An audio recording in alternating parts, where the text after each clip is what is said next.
খুলনার শেখবাড়ি নামে পরিচিত সাবেক প্রধানমন্ত্রী শেখ হাসিনার চাচাতো ভাইদের বাড়িটি এখন পুরোপুরি ধ্বংসস্তূপ। কয়েক দফা হামলা, ভাঙচুর, লুটপাট ও অগ্নিসংযোগের পর ইটের অবকাঠামো ছাড়া আর কিছুই অবশিষ্ট নেই বাড়িটিতে।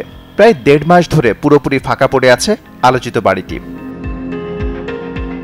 খুলনা নগরী শেরেবাংলা রোডের শেখবাড়িতে গত ৪ ও ৫ আগস্ট হামলা চালিয়ে ভাঙচুর ও অগ্নিসংযোগের ঘটনা ঘটে। এছাড়া বাড়ির সব আসবাবপত্র লুট করে নিয়ে যায় দুর্বৃত্তরা।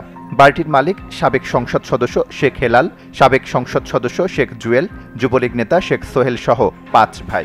বাড়ির বাসিন্দারা খুলনা ছেড়েছিলেন হামলার আগেই, আর হামলার পর কোনো কর্মচারীও আর ফিরে আসেনি। আগে তো ছিল সংসদভাবে, আর এখন তো দেখতেছি যে কিছুই নাই, সব জ্বালাও পোড়াও হবে, এভাবেই আছে। তো আর কিছুই দেখতেছি না, খালি ইট দেখতেছি আর কিছুই না। এখন কেউই নাই, শুধু ইট রয়েছে। এই দেখতেছি ভাঙ্গা চূড়া, তারপরে পুরাই দিয়ে যায় এগুলো।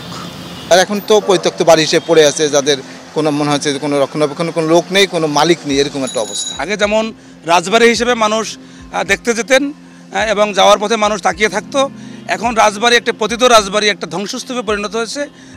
ক্ষমতার আবরণের যে শেখবাড়ি এবং ক্ষমতার আবরণ থেকে বেরিয়ে যাওয়া শেখবাড়ির মধ্যে ডিফারেন্স হচ্ছে রাত এবং দিন।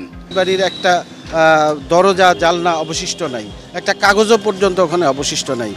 আগস্ট মাসের আগে মধ্যরাত পর্যন্ত আওয়ামী লীগের নেতাকর্মী, সরকারি কর্মকর্তা, ঠিকাদার, ব্যবসায়ী সহ বিভিন্ন শ্রেণী পেশার মানুষের ভিড় লেগে থাকত এই বাড়িতে। কিন্তু সরকার পতনের পর বাড়িটির ধারে কাছেও যায়নি কেউ। এমনকি আওয়ামী লীগের কোনো নেতাকর্মী বা সুবিধাভোগীরাও নেয়নি কোনো খোঁজ খবর। আগে আসতো আওয়ামী লীগের লোকজন, এখন কেউ আসে না, একদম ফাঁকা থাকে। ঠিক আছে, ৫ তারিখ যখন এখানে গ্যাঞ্জাম হয়েছে তখন একটা লোকও আসে নাই।